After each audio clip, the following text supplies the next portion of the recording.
Sinong tropa mo? Hi, this is Brad RJ and welcome to our OBM of the Week. Napansin nyo ba na yung mga taong nakapaligid sa atin, most of the time they shape us. They shape the way we think, the way we talk, even the way you dream. I remember one time nung nasa part kami ng Bulacan, I I I saw my brother, si kuya. Yung salita niya nag-iiba, nagkakaroon ng punto. Kasi bakit? Kasi yung mga kausap niya, may punto. Yung punto ng Bulakenyo. Kaya ganun din siya sabi ko. Pag uwi namin sa amin, sabi ko, oh, ba't kaya pa rin yung tono mo din? Bigla siya nagigising, di ba? Bakit? Kasi because it's being shaped by the people who we spend most time with. And there's a quote saying, tell me who your friends are, and I will tell you who you are. I remember my mentor telling me this, tell me who your mentors are, and I will predict your future. Bakit? Kasi if you're being honest, some cycles of your life, yung struggles mo, yung habits na hindi mo ma-break, they may not just be about you. They might also be about the people you are walking with. Think about this. When I was still young and handsome, ngayon kasi looking young na lang and still handsome eh. No, but seriously, when I was younger, I picked up sayings, mannerism, kasama na dyan ng bad habits ha. Just by being with my circle of friends. Alam mo, kadalasan hindi naman yung pinaplano para kopyahin eh. It just happens. And maybe you've experienced this too. You start laughing the way they laugh, katulad ng barkada mo, o kaya you pick up your coworker slang, di ba? Or you begin following trends your friends are into, even if you weren't originally interested. That is how influence works. It's silent, it's subtle, but it's powerful.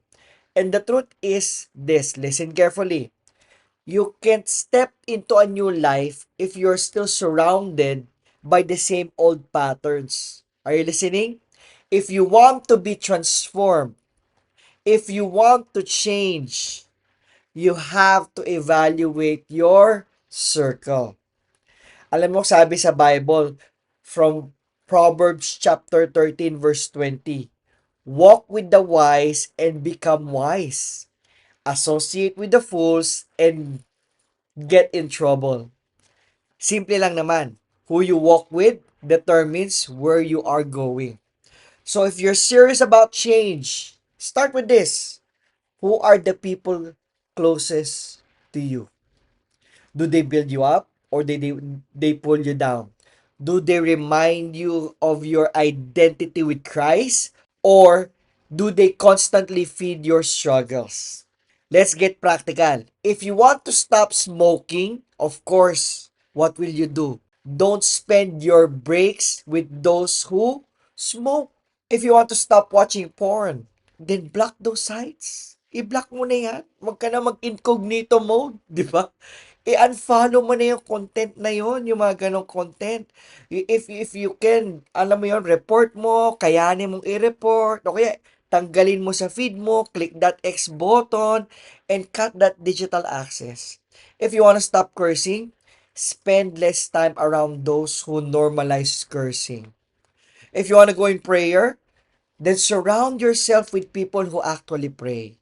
If you want to grow in faith, then walk with people who reflect God's light. If you want to start a business, then talk to people who are successful in business.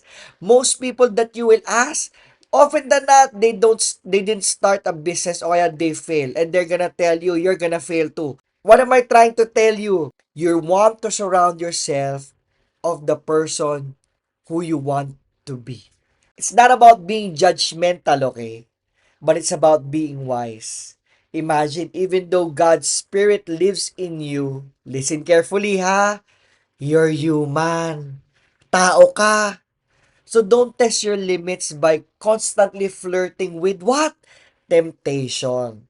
Are you getting me? So then again, 'di ba, if you want to be transformed, then surround yourself with people na kung sino yung gusto mong maging.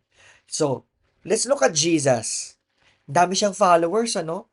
He had crowds wherever he goes. 'Di ba? But he intentionally, listen carefully, he intentionally what? Choose 12 disciples. And out of those 12, napansin niyo ba sino yung inner circle niya? He chose three. Peter, James, and John. They were with him during his most intimate moments. The Transfiguration, the Garden of Gethsemane. If Jesus himself, the Son of God, was intentional about his circle, how much more should we? So allow me to ask you this. Who are your three? Who are the people you can pray with? Who are the people you can be real with? Who are the people who can, alam mo yun, yung barilin ka, yung to check on you, that you can be accountable with. Who are the people that you can trust to guide you and lead you to the right direction? Who are the people you are willing to listen to when they correct you or criticize you or give you feedback? Who are these people? And sometimes we think I should be strong enough because God is in me. I shouldn't struggle. That is not true. Listen, you're not weak, you're human. Even Jesus taught us to pray in Matthew chapter 6 verse 13. What did he say? Lead us not into temptation but deliver us from evil. Why? Because he knew we need more than willpower. We need a strategy. We need wisdom. We need boundaries. Real strength isn't testing how close you can get to the fire. It's walking away. It's walking away from it altogether. 'Di ba? Hindi na yung alam mong mali na, itetest mo pa, susubukan mo pa, kakayanin ko ba? Wag na. Layuan mo na lang. 'Di ba? Layuan mo na lang. Here's the thing. Listen, again, the closer you get to God, the more the enemy gets interested in you. Why? Because transformation, especially your transformation, it's a threat to them. Every time you level up with faith, expect the opposition. Alam nyo, matuwa ka kung ikaw ay may nilalaban ng temptation. Bakit? Kasi nga, napapalapit ka kay Lord. Kung hindi ka nakakaranas ng temptasyon, naku, kabahan ka po. Bakit? Baka tropa ka na nila. Pinag-uusapan na nila, oy, wag niyong galawin yan.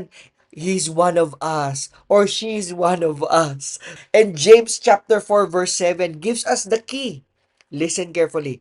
Submit yourselves to God. Resist the devil and he will flee from you. Napansin niyo yung pagkakasunod-sunod? Ano yung kailangan unang gawin? Submit to God. It means we submit our habits, our choices, our circle. Because when you do, you're not just resisting in your own strength. You're standing with the power of God Himself. So where do we start? Number one, evaluate your circle. Write down your 5 closest relationships. Question is, do they push you toward God or do they pull you away? Number two, set boundaries. Hindi ibig sabihin nito, oh, cut, cut, cut, cut, cut, cut, cut. No. It's not, it doesn't mean cutting people off harshly. It means loving them at the safe distance if needed. 'Di ba? What am I trying to say? Katulad nga ng example natin kanina, if you wanna stop smoking, then kapag may nag-aya, it's not about cutting them off, no. But it's about, loving them and learning to love them from a distance. Okay, ano na ako dyan? Pass muna ako dyan. Nagbabago na ako. Number 3, find a mentor. Learn from those who have gone ahead of you. Number 4, join a faith community. Join the feast. Join a like group. Don't isolate yourself, please. And number 5, replace, don't just remove. Kasi nga, when you let go of something, magkakaroon talaga ng void yan eh. If you let go of something toxic, wag mo namang i-replace ng another toxic, but replace it with something life-giving. Because real transformation doesn't happen in isolation. It happens with what? Connection. So you're not a victim of your past. You're a child of God. And you're being transformed daily by His grace. And here's the choice. Will you keep walking with the same circle that feeds you your old patterns? Or will you surround yourself with people who reflect you, who you are in Christ? Your future is connected to your circle. So today, decide. Decide this. God is in you. Shine His light.